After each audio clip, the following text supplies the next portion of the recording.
Welcome. We're here explaining the joke. Have you ever enjoyed doing something so much that you just wish you were the best at it? Be it a sport, a game, what have you. What matters is that several of you, right now, would be willing to give up almost anything to suddenly master something. But why do we want that? So many depictions in media portray these perfect characters as titans of their field that we should strive to imitate. From Sherlock Holmes to Walter White to the classic Superman. Now, people might have some gripes with who I choose to define as perfect, so let's get that out of the way first. I categorize perfection into two types: full perfection and partial perfection. The first one is pretty cut and dry. The first thing that comes to your mind are probably the Christian God, Buddha, and maybe Superman, depending on which one you're talking about. Then comes the partial perfection, and some people might disagree with this definition, as a person can be half perfect. You're either perfect or you're not me. There's no gray area. But when it comes to storytelling, it does help to separate perfection into these two parts. These semi-perfect characters are people like Dr. House, Rick Sanchez, Saul Goodman, and so many others. These characters are unquestionably the best at what they do, but they are flawed. And this is the interesting part. Well-done characters can be as perfect as you want them to be, as long as their flaws can balance them out. Let's take Superman, for example, a polarizing character that can be either a great or horrible example on how to write perfection. At its core, Superman's greatest weakness is, ironically, his humanity.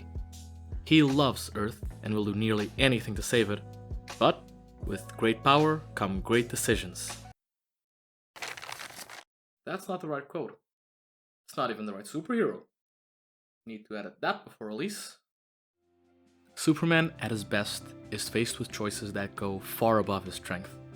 Of course, he could stop Lex Luthor in an epic battle, but what happens when Lex records their fight, twisting it into a story of Superman becoming a tyrant?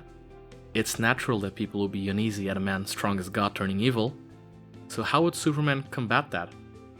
This is a situation where his super strength, his indestructibility, his speed, all of it is useless. And that compels us. Maybe because it's comforting, seeing that even superheroes can have a silver bullet, but it's also unnerving, seeing that no matter how hard you train, how good you are, something can always go wrong. Now, let's look at the other side of the coin. This is the incorrect way to portray Superman.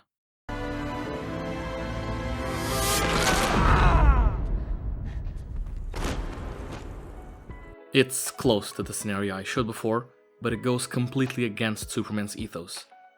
The strongest living being isn't strong enough to do anything besides snap Zod's neck.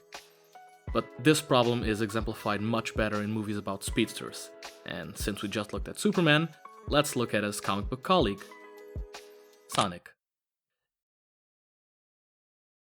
In the second Sonic movie, there's a small scene where they lose a map, and a thug grabs it. The only way to get their map back is by having a dance-off. The same creature that nearly stopped time with how fast he was moving in the previous film now is suddenly unable to dash 5 feet and steal the map from this man. If you're making a character who is the fastest thing alive, don't take its speed away just because you wrote yourself into a corner. And yes, this is a kid's movie, but the point still stands. This is seen to a lesser extent in Watchmen, where Dr. Manhattan, the strongest entity in the universe, is blindsided by Ozymandias, even though he can see the future. This serves as a way to further the plot, as Dr. Manhattan isn't the focus, but it somewhat cheapens his previous scenes, where we do focus on his inability to comprehend humans, on him not having an equal. All of a sudden, we have a character who managed to outsmart a being who experiences all of time simultaneously. While it is an interesting element that makes Ozymandias truly the smartest man alive, it does that by throwing away what made Dr. Manhattan what he was. But these are two minor examples on how to incorrectly portray perfection. Let's get to the main course.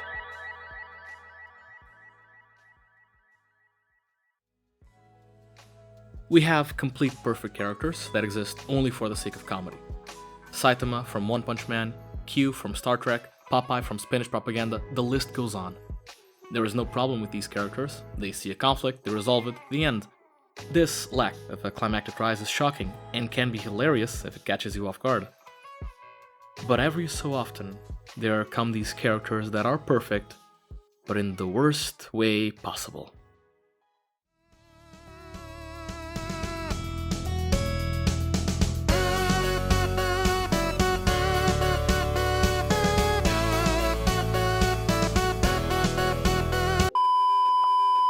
While nowadays anime power fantasies are all over the world, Sword Art Online is arguably the first big hit of the genre. And boy does it suck! I won't touch on the plot itself, that's a can of worms for another video, but let's take a good look at what we know about Kirigaya Kazuto. He is a mostly emotionless character who does only the bare minimum until he has to fight. While he does care about Asuna, their chemistry is as good as that between him and the rest of the girls that swoon over him across the series, and in some cases worse. So in summation, he has the personality of a brick with a rocket launcher.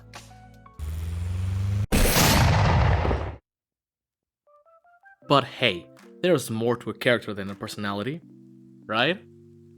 Let's see some hardships he faced. Well, he took the blame for the beta testers at the start of the series, which despite not really being addressed more than twice, is something selfless. He also ends up helping people he meets along his way, more or less because either he has nothing better to do, or he has something to gain from that. He also lost his first team, due to them being stupid and looting an obviously trapped chest. And while you can't say that led to him getting stronger, he was already strong enough to get out of that trap alive. And no one else has to die for him to get ludicrously strong later down the line. So it was at best a small push towards making him train harder than before, and at worst a cheap death to make us feel sad for Kirito without having to actually develop any characters for us to actually care about.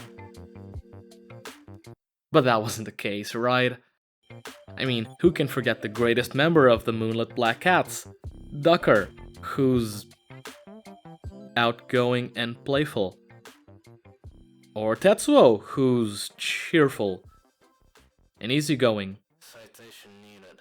And who can forget Sasamaru, who's easygoing and cheerful. But you might be asking, how would you fix Kirito then, Mr. Smarty Pants? And that's fair, because I can't give you an exact answer. I could just give the cheap, give him a personality answer, but no one would be happy with that. But let's take two moments, for example. The death of the Moonlit Black Cats and the moment Kirito gets his dual-wielding feat. Instead of having him be the only survivor because he's the only over-leveled person, we could have him be extremely overprotective of his team, since they are so much weaker than him. We could show him plowing through mobs while making sure that everyone else just stood back and gathered the loot. Then we get to the trap room, and instead of a whole room of high-level creatures, a barrier separates them, pitting each player against a single one of those creatures. Kirito would still watch his friends die, but this time it wouldn't be because he quote-unquote wasn't strong enough, because his strength wasn't a factor. His inability to trust anyone else to be on par with him was the reason his friends died. Now imagine this moment haunting him. He let his friends die because he pampered them. He protected them too much, and they couldn't protect themselves when the time came. He changes his fighting style, becomes overly cautious, makes sure that his friends can fight and that he can protect them. But then Asuna shows up, and she doesn't need protection. One day, they find a boss that has wiped their party. Kirito, Asuna, and Klein are all that's left. But Kirito is still scared to go on the offensive. He's still traumatized. But then Klein shields him from an attack. And he's fine. Both of them are. And something clicks in Kirito. One of the weakest fighters he had known, right at the start of the game, managed to jump to his rescue. He can still fight. he doesn't need to protect his friends. They can protect themselves now, because he trusted them. He grew with them, not in front of them. And Kirito finally decides to go on the offensive. And as he's shredding the monster apart, he whips out a second sword.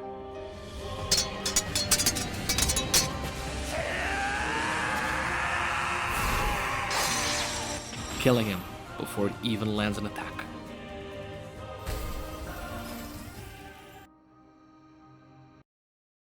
Does Kirito seem much stronger in this fight? Yes, he does. But now he has a reason to. You see, if we keep escalating in power, we get numb to it. But seeing a character constantly holding themselves back is like filling a balloon. The longer we wait, the bigger the boom.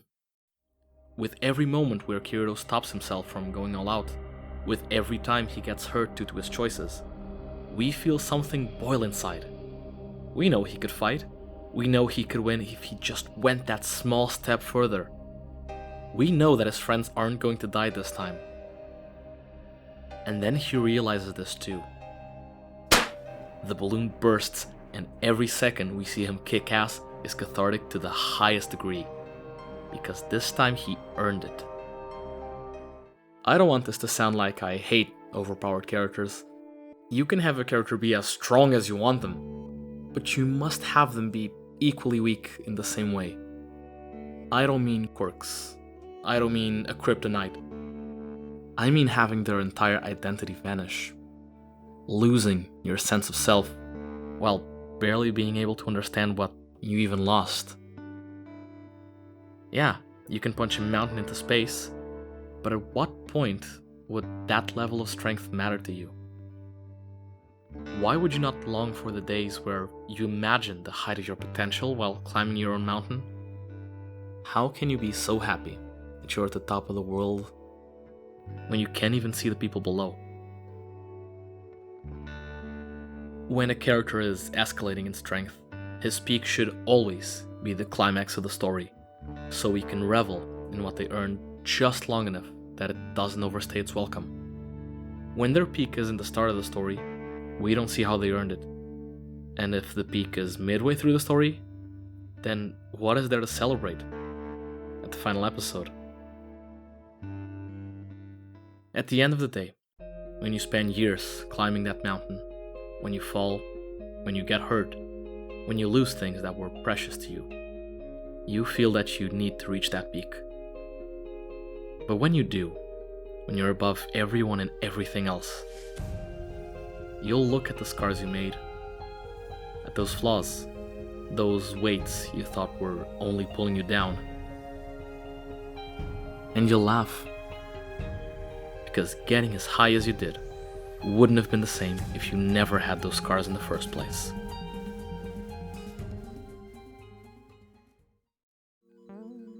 Thank you so much for watching this video.